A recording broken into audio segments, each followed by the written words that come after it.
Hey guys, it's Christina. How's it going? Well, I'm in my new place. I still have some work to do, as you can probably see. Like I have my piano right there in like a random spot, but yeah, it might be there for a month until I get some other stuff moved around, but I feel like I'm pretty settled. So yeah, I really like my new place and stuff. Anyway, since I moved, I needed to find a new job, and so I found a job at my old school that I taught at like 5 years ago, and so I'm really excited about that. I love that school.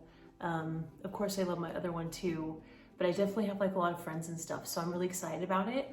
But another big thing is I'm going to be switching grade levels, and so I just wanted to talk about that today, like getting ready to switch grade levels and some of the stuff I've learned. This is my third grade level I've taught.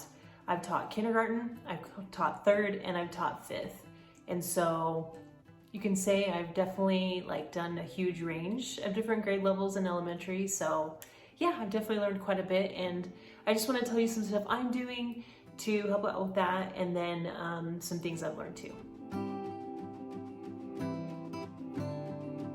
Okay, so just to give you a little bit of background with things, this is going to be my 15th year teaching. My very first year, I taught third grade, and that's the grade I'm going to be teaching again. So it's been like 14 years since I've taught third grade. So it's been a while, and I taught kindergarten just a few years ago, and I've just taught fifth like the rest of the year. So it's definitely going to be an adjustment for me, but I just had to think way back and also just think about the things I've learned as I switched grade levels. So the very first thing I decided to do was sit down and just look at the core and look at like the main things I'm going to be teaching so that I'm familiar with it. So I have a notebook. Let me grab it really quick. That took me a minute, but I finally found it. And so I just wrote down third grade core, and then I wrote down like all the main topics I'll be covering, of course, like math, science, social studies, language arts, writing, all of that stuff. And I just wrote down like a general idea of the things I'm going to be teaching. What I'll probably do is just print it all off. And then I plan on doing a video where I show you guys like taking this core and making like a whole like map to follow for the whole school year. I can't think of the word right now. Curriculum map? Yes, curriculum map for the whole school year. So I plan on putting something like that together from this.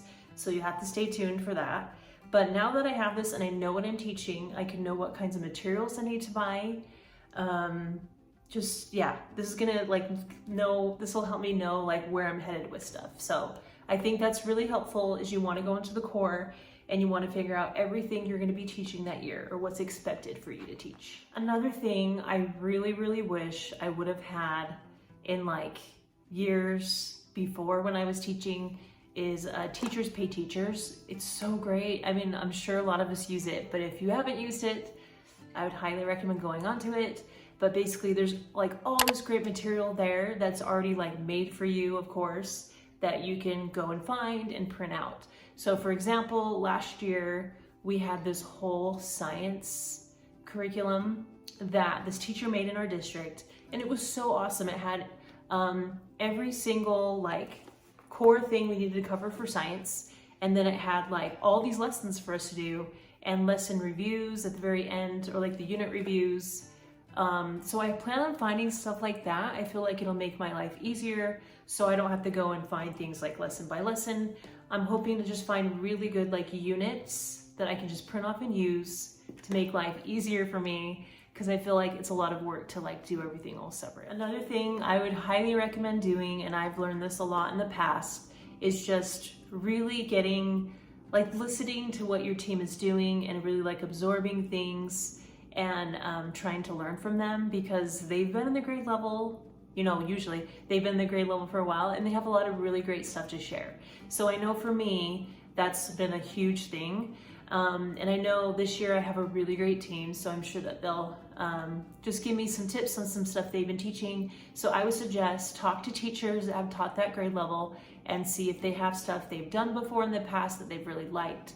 If you find that maybe your team doesn't share as much, there's different things online that you can find. There's different groups you can join for your grade level where you can get materials too. So I would recommend collaborating. I think that's going to be really helpful when you're switching a grade level. So, and also like what you've seen probably from my past videos is I like to do a few things throughout the summer to get ready for the school year, so that way I'm ready to go. So most of the summer I'm going to be relaxing or doing things I need to do like in my personal life, but I am going to dedicate like one day a week to get stuff ready for school. And as it gets closer, like more time, of course. So I'll probably be doing videos, like I said, where I do like a curriculum map, where I lay out my classroom, probably where I'm buying materials, especially for the grade level I'm teaching now.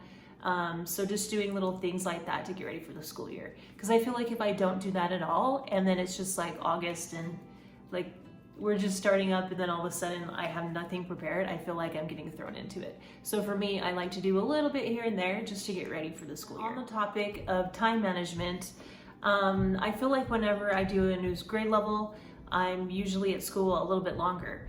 And yeah, I think that's gonna happen again, but I'm not gonna go like too overboard with it.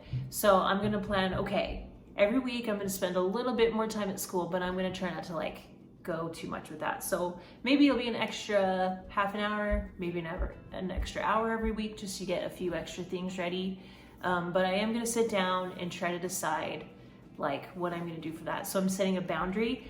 I feel like that's really important to do when you're switching grade levels, because it's almost like, I mean, it's not like you're a new teacher, but it's like that in a sense, I guess, where you're teaching all this new material and stuff, and so you don't have stuff laid out as much. So I know I'm gonna spend more time, but I need to set those boundaries, and I hope that you do too if you're switching grade levels. Okay, I'm sure there's more, but that's all I can think of right now. So hopefully this helps you out if you are switching grade level. If you like this video, please give it a thumbs up, please subscribe, and thank you so much for watching.